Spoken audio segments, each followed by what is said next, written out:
Why did the Scarecrow get an award? Because he was outstanding in his field. It's so fucking stupid. Today I'm reading Harry Potter and the Order of the Phoenix, Chapter 2. Let's get cracking, man. Chapter 2, A Peck of Owls. What? Said Harry blankly. He left, said Mrs. Fig, wringing her hands. Left to see someone about a bunch of cauldrons that fell off the back of a broom. I told him I'd flay him alive if he went, and now look, Dementors. It's just lucky I put Mr. Tibbles on the case. But we haven't got time to stand around. Harry, hurry. We've got to get you back. Oh, the trouble this is going to cause. I will kill him. But the revelation that his batty old cat-obsessed neighbour knew what Dementors were almost as big of a shock to Harry as meeting two of them down the alleyway. You're a witch? I'm a squib, as Mundungus fully knows. So, how on earth was I supposed to help you fight off Dementors? He left you completely without cover when I warned him. This bloke Mundungus has been following me. Hang on, it was him. He disapparated right in front of my house. Yes, but luckily I'd stationed Mr. Tibbles under a car just in case, and Mr. Tibbles came and warned me. But by the time I got to your house, you'd gone, and now... Oh, what's Dumbledore going to say? You! She shrieked at Dudley, still supine on the alley floor. Get your fat bottom off the floor. Quick! You know Dumbledore, said Harry, staring at her. Of course I know Dumbledore. Who doesn't know Dumbledore? But, come on. I'll be no help if they come back. I've never so much as transfigured a tea bag. She stooped down, seized one of Dudley's massive arms in her wizened hands, and tugged. Get up, you useless lump, get up! But Dudley either could not or would not move. He was still on the ground, trembling and ashen-faced, his mouth shut very tight. I'll do it. Harry took hold of Dudley's arm and heaved. With an enormous effort he managed to hoist Dudley to his feet. Dudley seemed to be on the point of fainting. His small eyes were rolling in his sockets, and sweat was beading his face. The moment Harry let go of him, he swayed dangerously. Hurry up, said Mrs. Fig hysterically. Harry pulled one of Dudley's massive arms around his own shoulders and dragged him towards the road, sagging slightly under his weight. Mrs. Fig tottered along in front of them, peering anxiously around the corner. Keep your warm dog, she told Harry, as he entered Wisteria Walk. Never mind the statute of secrecy here. There's going to be hell to pay anyway. We might as well be hanged for a dragon as an egg. What does that even mean? We might as well be hanged for a dragon as an egg. I don't know what that means. Talk about the reasonable restriction of underage sorcery. This is exactly what Dumbledore was afraid of. What's that at the end of the street? Oh, it's just Mr. Prentice. Don't put your wand away, boy. Don't. I keep telling you I'm no use. It was not easy to hold a wand steady and carry Dudley along at the same time. Harry gave his cousin an impatient dig in the ribs, but Dudley seemed to have lost all desire for independent movement. He was slumped on Harry's shoulder, his large feet dragging along the ground. Why didn't you tell me you're a squib? Harry asked Mrs. Fig, panting with the effort to keep walking. All those times I came round your house, why didn't you say anything? Dumbledore's orders. I was to keep an eye on you, but not say anything. You were too young. I'm sorry I gave you such a miserable time, but the Dursleys would never have let me come if they thought you enjoyed it. It wasn't easy, you know. But, oh my word, she said tragically, wringing her hands once more. When Dumbledore hears about this, how could Mundungus have left? He was supposed to be on duty until midnight. Where is he? How am I going to tell Dumbledore what's happened? I can't apparate. I've got an owl. You can borrow her. Harry groaned, wondering whether his spine was going to snap under Dudley's weight. Harry, you don't understand. Dumbledore will need to act as quickly as possible. The Ministry will have their own ways of detecting underage magic. They'll know already, you mark my words.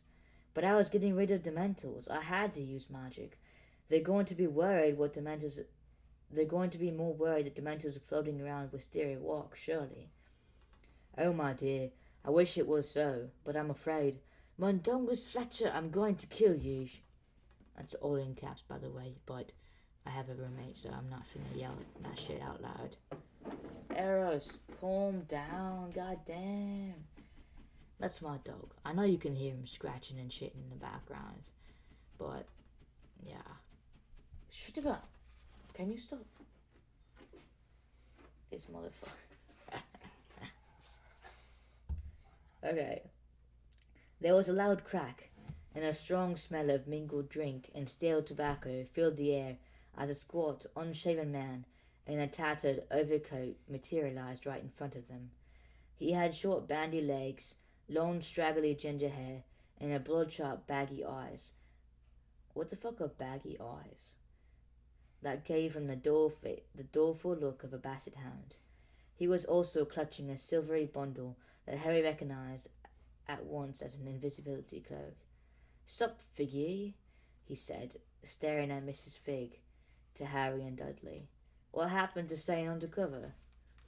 "I'll give you undercover," cried Mrs. Fig. "Dementors, you useless thieving sneak thief." "Dementors," repeated Mundungus, aghast. "Dementors here?" "Yes, here, you useless pile of bat droppings. Here," shrieked Mrs. Fig. "Dementors attacking the boy on your watch." "Blimey," said Mundungus weakly, looking from Mrs. Fig to Harry and back again. "Blimey, and you off buying stolen cauldrons. Didn't I tell you not to go? Didn't I? Mundungus looked deeply uncomfortable. It was very good business opportunity, see. Mrs. Fig raised the arm from which her string bag dangled, and whacked Mundungus across the face and head with it. Judging by the clanking noise, it was full of cat food. I had a neighbor like Mrs. Fletcher. "Ouch! Get her off! Get her off! You mad old bat! Somebody's got to tell Dumbledore." "Yes, they have," yelled Mrs. Fig, still swinging the bag of cat food at every bit of Mundungus she could reach. "And it had better be you, and you can tell him why you weren't there to help." "Keep your hairnet on," said Mundungus, his arms above his head, cowering. I'm going. With another loud crack, he vanished. I hope Dumbledore murders him," said Mrs. Fig furiously. "Now come on, Harry, what are you waiting for?" Harry decided not to waste his remaining breath on pointing out that he could barely walk under Dudley's book. He gave the semi-conscious Dudley a heave and staggered onward. "I'll take you to the door," said Mrs. Fig, as he turned onto Privet Drive. Just in case there had more of them around. Oh my word, what a catastrophe. And you had to fight them off yourself. And Dumbledore said we were to keep you from doing magic at all costs. Well, it's no good crying over a spilled potion, I suppose. But the cat's among the pixies now. So, Harry panted, Dumbledore's been having me followed. Of course he has, said Mrs. Fig impatiently. Did you expect him to let you wander around on your own after what happened in June? Good Lord, boy. They told me you were intelligent. Right, get inside and stay there, she said as she reached number 4. I expect someone will be in touch with you soon enough. What are you going to do? Asked Harry quickly. I'm going straight home, said Mrs. Fig, staring round the dark street and shuddering. I'll need to wait for more instructions. Just stay in the house. Good night.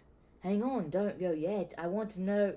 But Mrs. Fig had already set off at a trot, carpet slippers flopping, string bag clanking. Wait, Harry shouted after her. He had a million questions to ask anyone who was in contact with Dumbledore.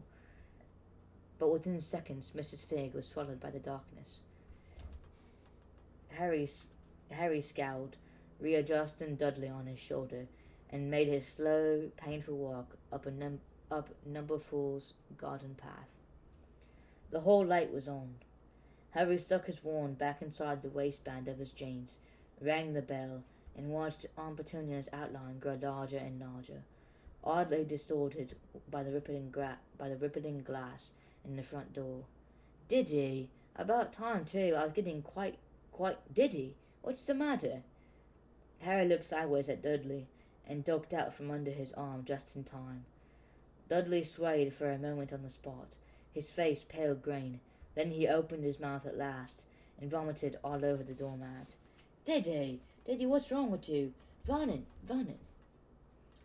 Harry's uncle came galumphing out of the living room, walrus moustache blowing hither and thither, as it always did when he was agitated. He hurried forward to help Aunt Petunia negotiate a weak-kneed Dudley over the threshold, while avoiding stepping in the pool of sick. He's ill, Vernon. What is it, son? What happened? Did Mrs. Polkius give you something for in tea? Why are you all covered in dirt, darling? Have you been lying on the ground? Hang on, you haven't been mugged, have you, son? Aunt Petunia screamed. Phone the police, Vernon. Phone the police. Diddy, darling, speak to Mommy. What did they do to you? In all the kerfuffle, nobody seemed to have noticed Harry, which suited him perfectly. He managed to slip inside just before Uncle Vernon slammed the door, and while the Dursleys made the noisy progress down the hall toward the kitchen, Harry moved carefully and quietly toward the stairs. Who did it, son? Give us names. We will get them, don't worry. Shh, he's trying to say something, Vernon. What is it, Dudley? Tell Mommy. Harry's foot was on the bottommost stair when Dudley found his voice. Him. Harry froze, foot on the stair, face screwed up, braced for the explosion. Boy, come here! With the feeling of mingled dread and anger. Hey! Sorry. With a feeling of mingled dread and anger, Harry removed his foot slowly from the stair and turned to follow the Dursleys. The scrumptiously cleaned kitchen had an oddly unreal glitter after the darkness outside. Aunt Petunia was ushering Dudley into a chair. Sorry. He was still very green and clammy looking. Uncle Vernon was standing in front of the draining board, glaring at Harry through tiny, narrowed eyes. What have you done to my son? He said in a menacing growl. Nothing, said Harry, knowing perfectly well that Uncle Vernon wouldn't believe him. So what did you do? What did you do to him, Diddy? Oh, sorry. What did he do to you, Diddy? Aunt Petunia said in a quavering voice, now sponging sick from the front of Dudley's leather jacket. Was it, you know what, darling? Did he use his thing? That sounds super gay. That's sauce as fuck. Harry is using his thing on Dudley. I'm sure there's some Rule 34 about that. Slowly, tremulously, Dudley nodded. I didn't, Harry said sharply, as Aunt Petunia let out a wail, and Uncle Vernon raised his fists. I didn't do anything to him. It wasn't me. It was... But at that precise moment, a screech owl swooped in through the kitchen window, narrowly missing the top of Uncle Vernon's head. It soared across the kitchen, dropped a large parchment envelope it was carrying in its beak at Harry's feet, turned gracefully, the tips of its wings just barely brushing the top of the fridge, then zoomed outside again and off across the garden. Owls, bowed Uncle Vernon, the well-worn vein in his temple pulsing angrily as he slammed the kitchen window shut. Owls again. I will not have any more owls in my house. But Harry was already ripping open the envelope and pulling out the letter inside, his heart pounding somewhere in the region of his Adam's apple. Dear Mr. Potter, we have received intelligence that you performed the Patronus charm at 23 minutes past 9 this evening, in a Muggle-inhabited area and in the presence of a Muggle. The severity of this breach of the decree for the reasonable restriction of underage sorcery has resulted in your expulsion from Hogwarts School of Witchcraft and Wizardry. Ministry representatives will be calling at your place of residence shortly to destroy your wand. As you have already received an official warning for a previous offense under Section 13 of the International Confederation of Wizards Statute of Secrecy, we regret to inform you that your presence is required at a disciplinary hearing at the Ministry of Magic at 9 a.m. on August 12th. Hoping you are well, yours severely. A bunch of scribbles. I have no idea what that says. Improper use of magic office, Ministry of Magic. Harry read the letter through twice. He was only vaguely aware of Uncle Vernon and Aunt Petunia talking in the vicinity. Inside his head, all was icy and numb. One fact had penetrated his consciousness like a paralyzing dart. He was expelled from Hogwarts. It was all over. He was never going back again. He looked up at the Dursleys. Uncle Vernon was purple-faced, shouting, his fists still raised. Aunt Petunia had her arms around Dudley, who was retching again. Harry's temporarily stupefied mind seemed to reawaken. Ministry representatives will be calling at your place of residence shortly to destroy your wand. There is only one thing for it. Harry would have to run, now. Where he was going, Harry didn't know, but he was certain of one thing. At Hogwarts or outside of it, he needed his wand. In an almost dreamlike state, he pulled his wand out and turned to leave the kitchen.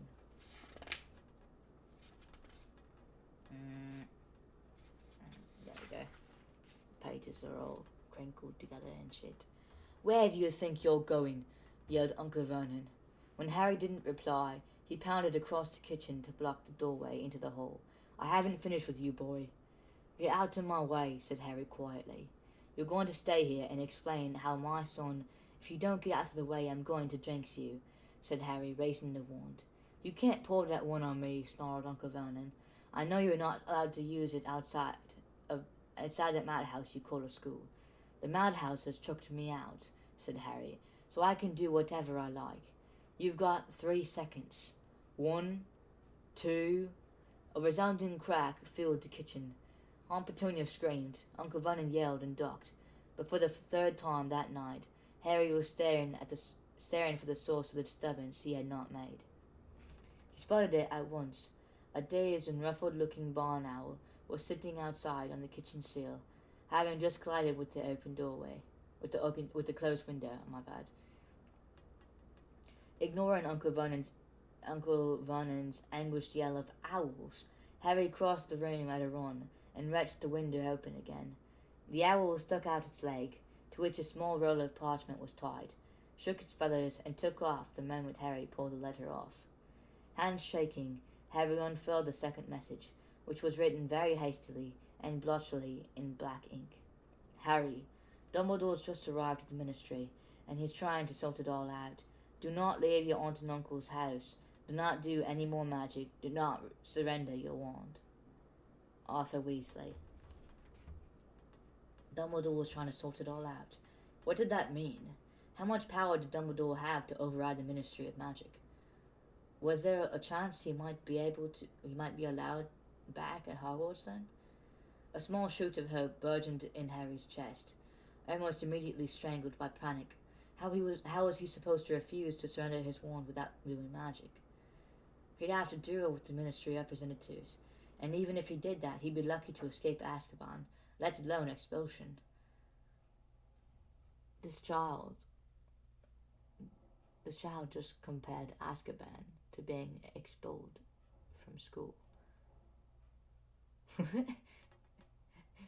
This kid had just compared the most dangerous, terrible prison in all of existence in the wizarding world to getting expelled from a primary school. What the fuck? Oh my god.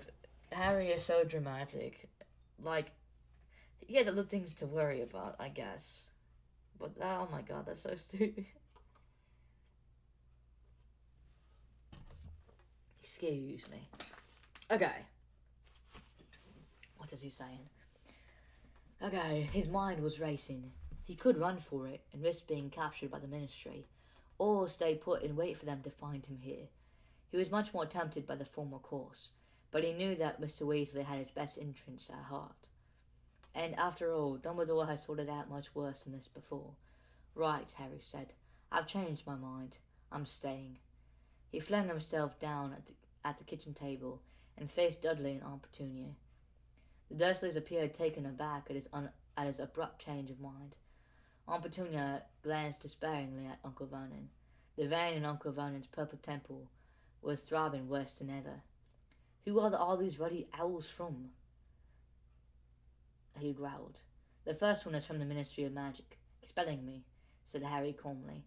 He was training his ears to catch noises outside in case the ministry representatives were approaching, and it was easier and quieter to answer Uncle Vernon's questions than have him start raging and bellowing. The second one is from my friend Ronstad. He works at the ministry.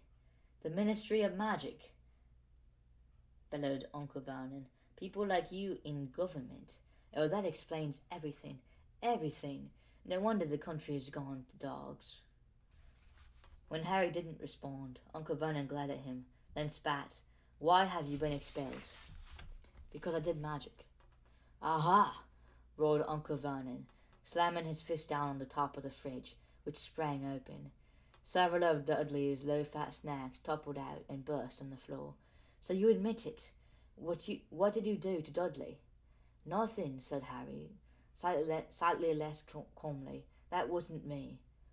Was, muttered Dudley unexpectedly. And Uncle Vernon and Aunt Petunia instantly made flapping gestures at Harry to quiet him, while they both bent low over Dudley. Go on, son, said Uncle Vernon. What did he do? Tell us, darling, whispered Aunt Petunia. Pointed his wand at me, Dudley muttered. Yeah, I did, but I didn't use, Harry began angrily. But shut up, roared Uncle Vernon and Aunt Petunia in unison. Go on, son, repeated Uncle Vernon, mustache blowing about furiously. All dark, Dudley said hoarsely, shuddering. Everything dark, and then I heard things inside my head. Uncle Vernon and Aunt Petunia exchanged looks of utter horror. If their least favorite thing in the world was magic, closely followed by neighbors who cheated more than they did on the hosepipe barn.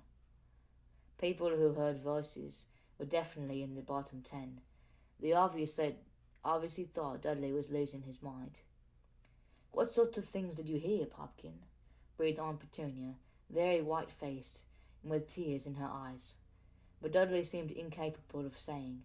He shuddered again and shook his large blond head. And despite the sense of numb dread, he shuddered again and shook his large blond head. And despite the sense of numb dread that had settled on Harry since the arrival of the first owl, he felt a certain curiosity. Dementors caused a person to relive the worst moments of their life. What would spoiled, pampered, bullying Dudley have been forced to hear? How come you fell over, son? Said Aunt Vernon in an unnaturally quiet voice. The kind of voice he would adopt at the bedside of a very ill person. Tripped, said Dudley shakily. And then he gestured at his massive chest. Harry understood. Dudley was remembering the clammy cold that filled the lungs as hope and happiness was sucked out of you. Horrible, croaked Dudley. Cold. Really cold. Okay, said Uncle Vernon in a voice forced calm, while Aunt Petunia laid an anxious hand on Dudley's forehead to feel his temperature. What happened then, daughters? Felt as if you'd never be happy again, Harry supplied tonelessly. Yes, Dudley whispered, still trembling. So, said Uncle Vernon, voice restored to full and considerable volume as he straightened up. So you put some crackpot spell on my son so he'd hear voices and believe he was doomed to misery or something, did you? How many times do I have to tell you, said Harry, temper and voice raising together. It wasn't me. It was a couple of Dementors. A couple of... What's this codswab? Dear Mentors, said Harry slowly and clearly. 2 of them. And what the ruddy hell are Dementors? They guard the wizard prison, Azkaban. said Aunt Petunia. 2 seconds ringing silence followed these words, and then Aunt Petunia clapped her hand over her mouth as she thought, as though she had let slip in a disgusting swear word. Aunt Vernon was goggling at her. Harry's brain reeled. Mrs. Fig was one thing, but Aunt Petunia... "How did you know that?" he asked her, astonished. Aunt Petunia looked quite appalled with herself. She glanced at Uncle Vernon in fearful apology, then lowered her hand slightly to reveal her horsey teeth. "I heard that awful boy telling her about them years ago," she said jerkily. "You mean my mom and dad? Why don't you use their names?" said Harry loudly. But Aunt Petunia ignored him. She seemed horribly flustered.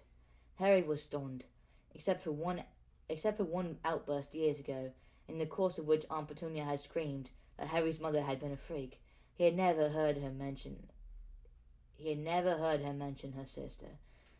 He was astounded that she had remembered the scrap of information about the magical world for so long, when she usually put all of her energies into pretending it didn't exist. Uncle Vernon opened his mouth, closed it again, opened it once more, shut it, then, apparently struggling to remember how to talk, opened it for a third time and crowed. So they actually exist, do they? The Dementi Watsits. Aunt Petunia nodded. Uncle Vernon looked from Aunt Petunia to Dudley, to Harry, as if hoping somebody was going to shout, "April Fools!" When nobody did, he opened his mouth yet again, but was spared the struggle to find more words by the arrival of a third owl of the evening, which zoomed through the still open window like a feathery cannonball, and landed with a clatter on the kitchen table, causing all three of the Dursleys to jump with fright. Harry tore a second official-looking envelope from the owl's beak and ripped it open as the owl swooped back out of sight. "Enough effing owls," muttered Uncle Vernon distractedly, stomping over to the window and slamming it shut again. "Dear Mr. Potter, further to our letter of approximately 22 minutes ago, the Ministry of Magic has revised its decision to destroy your wand forthwith. You may retain your wand until your disciplinary action on the 12th of August, at which time an official decision will be made.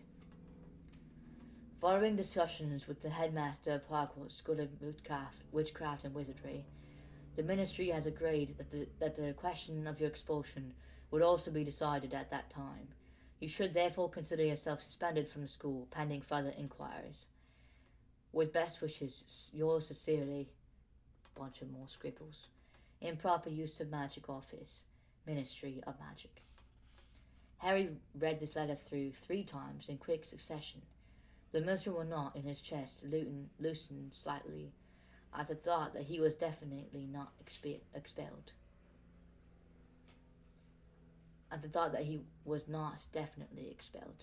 Though his fears were by no means banished, everything seemed to hang on this hearing on the 12th of August.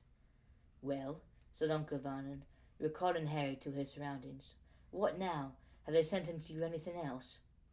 Do your lot have the death penalty?" he asked as a hopeful afterthought. "I've got to go to a hearing," said Harry. "And they'll sentence you there?" "I suppose so." "I won't give up hope then," said Uncle Vernon nastily. "Well, if that's all," said Harry, getting to his feet. He was desperate to be alone, to think, perhaps to send a letter to Ron, Hermione, or Sirius. "No, it's really well not all," bellowed Uncle Vernon. "Sit back down." "What now?" said Harry impatiently.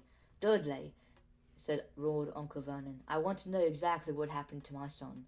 "Fine," yelled Harry, and in his temper red and gold sparks shot from the end of his wand, still clutched in his hand. All three Dursleys flinched, looking terrified. "Dudley and I were in the alleyway between Magnolia Crescent and Wisteria Walk," said Harry, speaking fast, fighting to control his temper. "Dudley thought he'd be smart with me. I pulled out my wand but didn't use it. But then 2 Dementors turned up. What are Dementoids? asked Uncle Vernon furiously. "What did they do?" "I told you, they suck out all the happiness out of you," said Harry. "And if they get the chance, they kiss you." "Kiss you?" said Uncle Vernon, eyes popping slightly. "Kiss you? It's what they call when they suck the soul out of your mouth." Uncle Petunia uttered a soft scream. "His soul? They didn't take... He's still got his..." She seized Dudley by the shoulders and shook him, as though testing to see whether he could hear... As though testing to see whether she could hear his soul rattling around inside him. "Of course they didn't get his soul. You'd know if they had," said Harry, exasperated. "Fought him off, did you, son?" said Uncle Vernon loudly, with the appearance of a man struggling to bring the conversation back onto the plane he understood. "Gave him the old 1-2, did you?" "You can't give a Dementor the old 1-2, said Harry through clenched teeth. "Why is he all right then?" blustered Uncle Vernon. "Why isn't he all empty then?" "Because I used the Patronus." Whoosh! With a clattering and whirring of wings, a soft fall of dust, a fourth owl came shooting out of the fireplace. "For God's sakes!" roared Uncle Vernon, pulling great clumps of hair out of his moustache, something he hadn't been driven to in a while. "I will not have owls in here. I will not tolerate this, I tell you." But Harry was already pulling a roll of parchment from the owl's leg. He was so convinced that this letter had to be from Dumbledore, explaining everything, the Dementors, Mrs. Figg, what the Ministry was up to, how he, Dumbledore, intended to sort everything out. But for the first time in his life, he was disappointed to see Sirius's handwriting. Ignoring Uncle Vernon's ongoing rant about owls, and narrowing his eyes against the second cloud of dust, as the most recent owl took off back up the chimney, Harry read Sirius's message. "Arthur's just told me what happened. Please don't leave the house again, whatever you do." Harry found this such an inadequate response to everything that happened tonight that he turned the piece of parchment over, looking for the rest of the letter, but there was nothing there. And now his temper was rising again. Wasn't anybody going to say, "Well done," for fighting off 2 Dementors single-handedly? Both Mr. Weasley and Sirius were acting as though he'd misbehaved, and they were saving the tellings off until they could ascertain how much damage had been done. A peck of owls shooting in and out of my house, and I won't have it, boy. I won't. I can't stop the owls coming," Harry snapped, crushing Sirius's letter in his fist. "I want the truth about what happened tonight," barked Uncle Vernon. "And if Dementors who hurt Dudley, how come you've been expelled? How did you know what? You know what. You've admitted it." Harry took a deep, steadying breath. His hand was beginning to ache again. He wanted more than anything to get out of the kitchen, away from the Dursleys. "I did the Patronus charm to get rid of the Dementors," he said, forcing himself to remain calm. "It's the only thing that works against them." "But what were Dementors doing in Little Wingham?" said Uncle Vernon in tones of outrage. "Couldn't tell you," said Harry wearily. "No idea."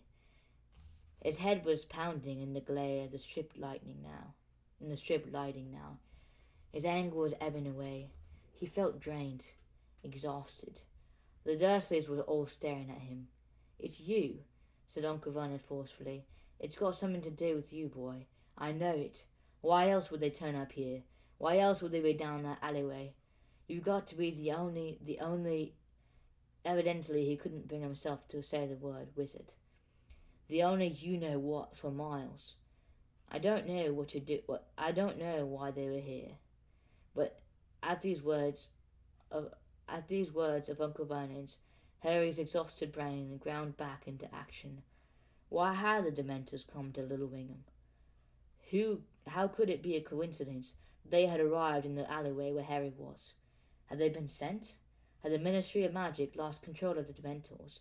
Had they deserted Azkaban and joined Voldemort, as Dumbledore had predicted they would? These Dementors guard some weirdo's prison," said Uncle Vernon, lumbering in the wake of Harry's train of thought. "Yes," said Harry. If only his head would stop hurting. If only he could just leave the kitchen and go to his dark bedroom and think. "Oh ho! They were coming to arrest you," said Uncle Vernon, with the triumphant air of a man reaching an unassailable conclusion. "That's it, isn't it, boy? You're on the run from the law." "Of course I'm not," said Harry, shaking his head as though to scare off a fly, his mind racing now. "Then why—" "He must have sent them," said Harry quietly, more to himself than Uncle Vernon. "Who's that? Who must have sent them?" "Lord Voldemort," said Harry. He dimly registered how strange it was that the Dursleys, who flinched, winced, and squawked if they heard words like wizard, magic, or wand, could hear the name of the most evil wizard of all time without the slightest tremor. "Lord, hang on," said Uncle Vernon, his face screwed up, a look of dawning comprehension in his piggy eyes. "I've heard that name. That was the one who murdered my parents, yes," Harry said. "But he's gone," said Uncle Vernon impatiently, without the slightest sign that the murder of Harry's parents might be a painful topic to anyone. "That giant bloke said so. He's gone." "He's back," said Harry heavily. It felt very strange to be standing in Aunt Petunia's surgically clean kitchen, beside the top-of-the-range fridge and the widescreen television, and talking calmly of Lord Voldemort to Uncle Vernon. The arrival of Dementors in Little Wingham seemed to have caused a breach in the great invisible wall that divided the relentlessly non-magical world of Privet Drive and the world beyond. Harry's two lives had somehow become fused, and everything had been turned upside down. The Dursleys were asking for details about the magical world, and Mrs. Figg knew Albus Dumbledore. Dementors were soaring around Little Wingham, and he might never go back to Hogwarts. Harry's head throbbed more painfully. "Back," whispered Aunt Petunia. She was looking at Harry as she had never looked at him before, and all of a sudden, for the very first time in his life, Harry fully appreciated that Aunt Petunia was his mother's sister. He could not have said why this hit him so powerfully at this moment. All he knew was that he was not the only person in the room who had an inkling of what Lord Voldemort being back might mean. Aunt Petunia had never in her life looked at him like that before. Her large, pale eyes, so unlike her sister's, were not narrowed in dislike or anger. They were wide and fearful. The furious pretense that Aunt Petunia had maintained all of Harry's life, that there was no magic and no world other than the world that she inhabited with Uncle Vernon, seemed to have fallen away. "Yes," Harry said, talking directly to Aunt Petunia.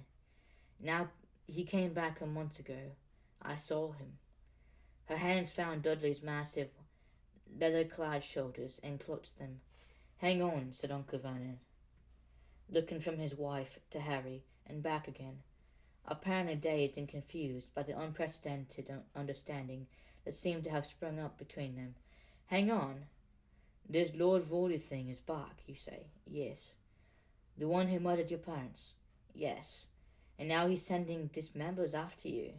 "Looks like it," said Harry. "I see," said Uncle Vernon, looking from his white-faced wife to Harry and catching up his trousers. He seemed to be swelling, his great purple face stretching before Harry's eyes. "Well, that settles it," he said, his shirt front straining as he inflated himself. "You can get out of this house, boy." "What?" said Harry said. "You heard me. Out!" Uncle Vernon bellowed, and even Aunt Petunia and Dudley jumped. "Out! Out! I should have done it years ago. Owls treating the place like a rest home. Puddings exploding. Half the lounge destroyed. Dudley's tail, Marge bobbing around all over the ceiling, and that flying Ford Angela. Out! Out! You've had it. Your history. You're not staying here if some loony's after you. You're not endangering my wife and son. You're not bringing trouble down on us. If you're going the same way as your useless parents, I've had it. Out." Okay, so just a quick side note. Well, I feel like Uncle Vernon took it a little bit far by calling Harry's parents useless and shit. But to be honest, like if I had a wife and son, I wouldn't want somebody living in my house that could cause danger. Like already his son is half brain dead, and he was half brain dead before, so this just makes it even worse. So like, like it makes sense that he would want to protect his family by kicking Harry out. He has no reason to keep Harry in the house. He doesn't understand the purpose that he's holding to protect Harry. Um, and now it's Harry at this point in his life. So it makes sense that Vernon would want Harry out, would want him gone, because he's endangering his family. Like, I don't know. Anyways, Harry stood rooted to the spot. The letters from the Ministry, Mr. Weasley and Sirius, were crushed in his left hand. Don't leave the house again, whatever you do. Do not leave your aunt and uncle's house. You heard me, said Uncle Vernon, bending forward now, so that his massive purple face came closer to Harry's, so that Harry actually felt flecks of spit hit his face. Oh, that's gross. Get going. You were all keen to leave half an hour ago. I'm right behind you. Get out and never darken our doorsteps again. Why we ever kept you in the first place, I don't know. Marge was right. It should have been the orphanage. We were too damn soft for our own good. Thought we could squash it out of you. Thought we could turn you normal. But you've been rotten from the beginning. I've had enough. Owls. The fifth owl zoomed down the chimney so fast it hit the floor before zooming into the air again with a loud screech. Harry raised his hand to seize the letter, which was in a scarlet envelope, but it soared straight over his head, flying directly at Aunt Petunia, who let out a scream and docked her arms over her face. The owl dropped the red envelope on her head, turned, and flew straight up the chimney again. Okay, another side note. That scene with the owl flying and almost hitting her in the head, it reminds me a lot. My dad was obsessed with like those little flying helicopters that you get. It has like a remote control or whatever, and my mom used to buy them for him, even though like she absolutely despised them.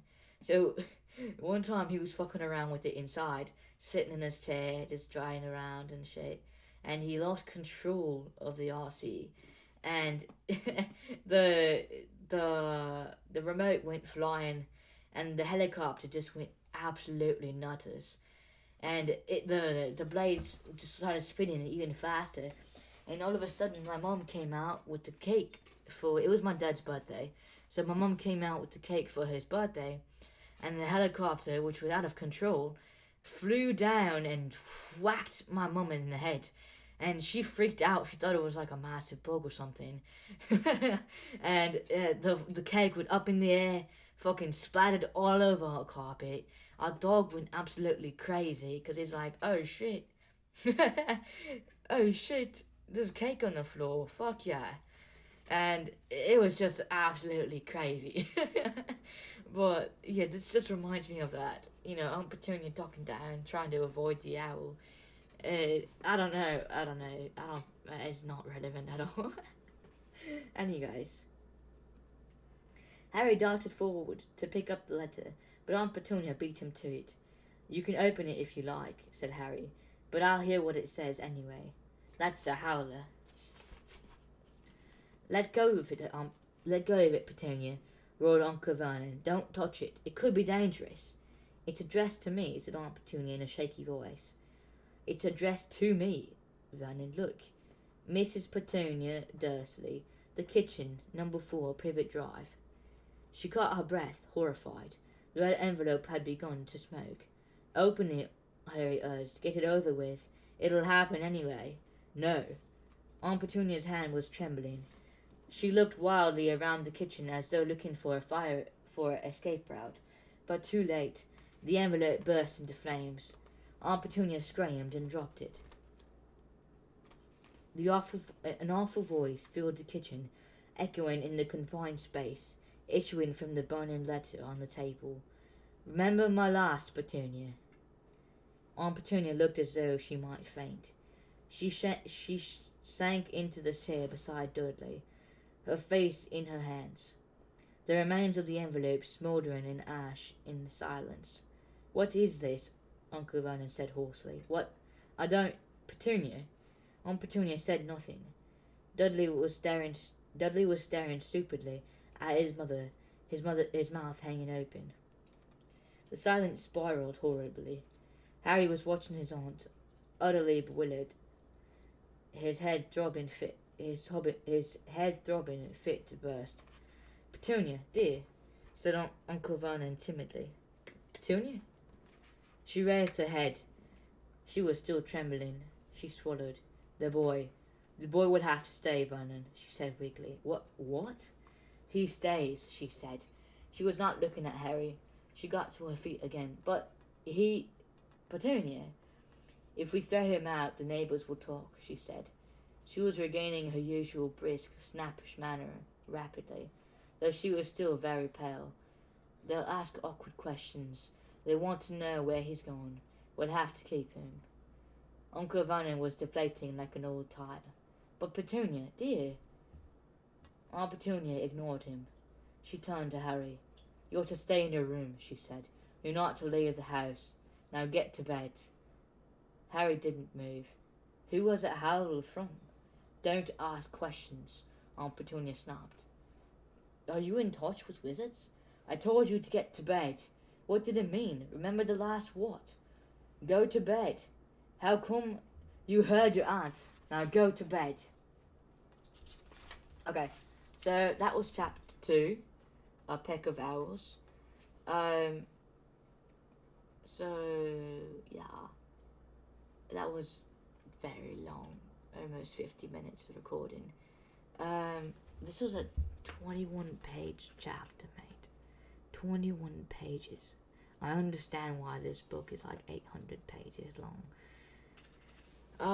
So yeah, that's Harry Potter and the Order of the Phoenix, chapter 2, Peck of Owls. I hope you enjoyed it. I will see y'all tomorrow. Have a fantastic day, and